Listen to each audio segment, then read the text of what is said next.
Hello students, मैं mister Vishal sir और आप देख रहे हैं मिस्टर विशाल सर की class. Dear students, today I will teach you articles. आज मैं आपको जो क्लास देने वाला हूँ वो आर्टिकल्स की है।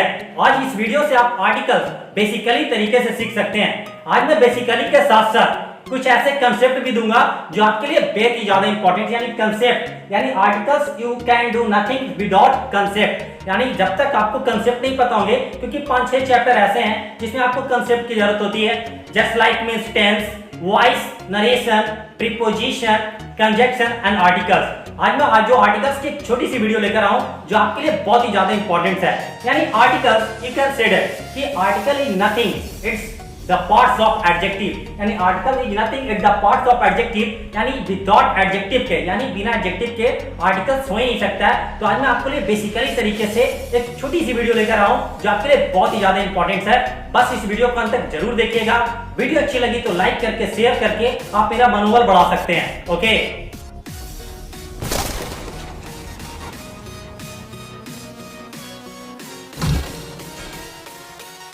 तो सबसे पहले तो ए, एन और द। अब आर्टिकल्स कितने प्रकार के होते हैं? 2 टाइप के होते हैं दोस्तों, डेफिनेट और इनडेफिनेट। जैसा कि हमें नाम से ही लग रहा है, निश्चित और अनिश्चित। देखिए दोस्तों, डेफिनेट चीजों के लिए तो हमें द का प्रयोग करना है और इनडेफिनेट चीजों के लिए हमें ए और एन का यूज करना है। अब डेफिनेट चीजों के लिए द का यूज कैसे?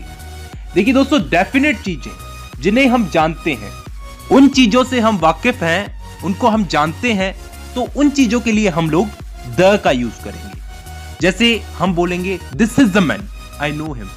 ये आदमी, इसे मैं जानता हूं। तो अगर मैं किसी चीज के बारे में जानता हूं तो वाक्य में मैं द का प्रयोग करता हूं। This is the man, this is the hat, this is the pen, this is the book. इन सब चीजों को मैं जानता हूं। ये वही चीजें हैं जिनसे मैं वाकिफ हूं, इसलिए मैं द का प्रयोग कर रहा हूं। अगर मैं यहां पर इस वाक्य में से आई नो हिम को हटा भी दूं तो भी दिस इज द मैन, ये सुनने में ऐसा लगता है जैसे मैं इस आदमी को जानता हूं, दिस इज द मैन।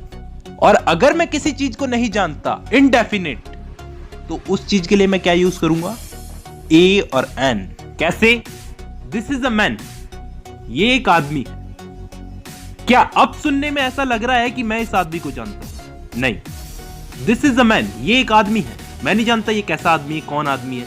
वैसे ही मैं एक क्लास में गया, वहां मुझे एक नोटबुक पड़ी हुई मिली, तो मैंने उस नोटबुक को देख करके कहा कि कोई नोटबुक है, कोई भूल गया है। तो मैं उस नोटबुक को जानता नहीं किसकी नोटबुक है, तो मैं कहूंगा this is a notebook. I don't know, मैंने इस नोटबुक को पहले कभी नहीं देखा, इसलिए मेरे लिए दिस इज अ नोटबुक है। वहीं अगर मैं इस नोटबुक को जानता या फिर ये नोटबुक मेरी होती तो मैं बोलता दिस इज द नोटबुक।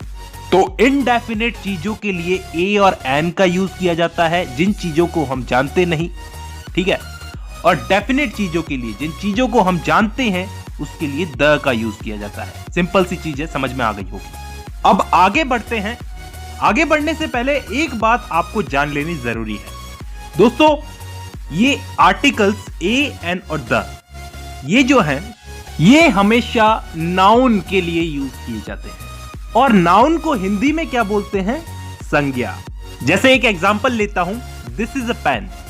तो यहां पे पेन जो है ये नाउन है और इससे पहले जो लगा है ये आर्टिकल। और संज्ञा की परिभाषा क्या थी?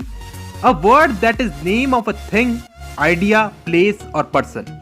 मतलब वस्तु, विचार, स्थान, व्यक्ति के नाम के सूचक शब्द संज्ञा कहलाते हैं, अंग्रेजी में नाउन कहलाते हैं। और इन्हीं के लिए ए, एन और द का प्रयोग होता है। यहां पे दिस इज अ पेन में पेन तो है नाउन और अ है आर्टिकल। पेन एक वस्तु का नाम है और अ एक आर्टिकल है। आई होप यहां तक क्लियर होगा। अब हम आगे बढ़ते हैं। देखिए दोस्तों, अंग्रेजी वर्णमाला यानी कि इंग्लिश अल्फाबेट्स के अंदर 26 अक्षर होते हैं, हम सबको मालूम है, ABCD वाले। और दोस्तों, इन्हीं 26 अक्षरों में 5 अक्षर जो हैं वो अलग कैटेगरी के होते हैं। अलग कैटेगरी के मतलब 5 अक्षर वॉवल्स होते हैं, यानी कि स्वर होते हैं। और ये 5 अक्षर हैं AEIOU। और बाकी के जो बचे हुए 21 अक्षर होते हैं वो होते हैं कॉन्सोनेंट, यानी कि व्यंजन। अब दोस्तों, ये लाल लाल कलर में जितने भी आपको 5 वॉवल्स दिख रहे हैं, इनसे अगर कोई वर्ड शुरू होता है, इन अल्फाबेट से कोई वर्ड शुरू होता है तो उसके आगे एन लगता है।